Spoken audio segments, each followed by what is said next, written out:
Iran America में कैसे रुकी जंग? डेडलाइन खत्म होने वाली थी और आखिरी वक्त में चीन ने कमाल कर दिया। जी हां, आखिरकार मिडिल ईस्ट में फिर से स्थायी शांति आने की उम्मीद जग गई है।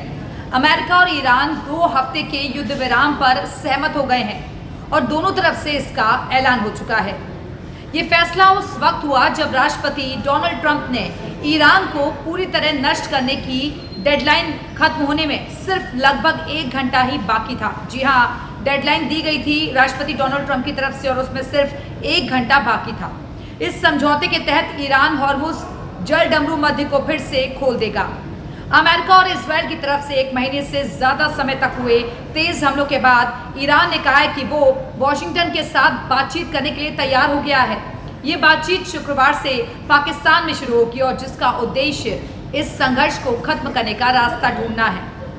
इस सीज फायर डील में पाकिस्तान ने मीडिएटर की भूमिका निभाई है। जी हां, मीडिएटर की भूमिका में पाकिस्तान नजर आया है, लेकिन एक देश ऐसा भी था जिसने अगर ईरान को नहीं मनाया होता तो ये डील नहीं हो पाती। जी हां, आखिरी वक्त में चीन ने ईरान को मनाया। रिपोर्ट्स के मुताबिक ईरान ने पाकिस्तान के 2 हफ्ते के युद्ध विराम प्रस्ताव को आखिरी वक्त में चीन के हस्तक्षेप के बाद स्वीकार कर लिया। चीन ही था जो कि आगे आया, उसने ईरान को समझाया और उसके बाद सहमति बन गई, क्योंकि चीन ईरान का महत्वपूर्ण सहयोगी है और चीन ने ईरान से तनाव कम करने के लिए कहा। महत्वपूर्ण बुनियादी ढांचे को नुकसान से आर्थिक तबाही के बारे में बढ़ती चिंताओं के बीच ईरान ने पाकिस्तान के 2 हफ्ते के संघर्ष विराम प्रस्ताव को आखिरकार स्वीकार कर लिया और उन्होंने कहा कि संघर्ष विराम को नए supreme leader Ayatollah Mojtaba Khamenei ने मंजूरी दे दी है।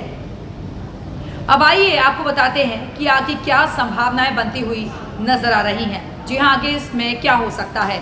तो अब इस्लामाबाद में अमेरिका और ईरान के बीच बातचीत होनी है। शुक्रवार को ये बातचीत होगी। ईरान की सर्वोच्च राष्ट्रीय सुरक्षा परिषद ने कहा है कि उसने युद्ध में 2 सप्ताह के युद्ध विराम को स्वीकार कर लिया है और बयान में कहा गया है कि वो शुक्रवार यानी कि 10 अप्रैल से इस्लामाबाद में अमेरिका के साथ बातचीत करेगा। हालांकि सर्वोच्च राष्ट्रीय सुरक्षा परिषद की तरफ से ये भी कहा गया है कि वार्ता युद्ध के अंत का संकेत नहीं देती। हालांकि विशेषज्ञों का मानना है कि चीन की दोहरी रणनीति थी ये। एक तरफ वो खुले तौर पर अमेरिका के प्रस्ताव का विरोध कर रहा था, जो प्रस्ताव अमेरिका ने दिया था उसका वो विरोध कर रहा था।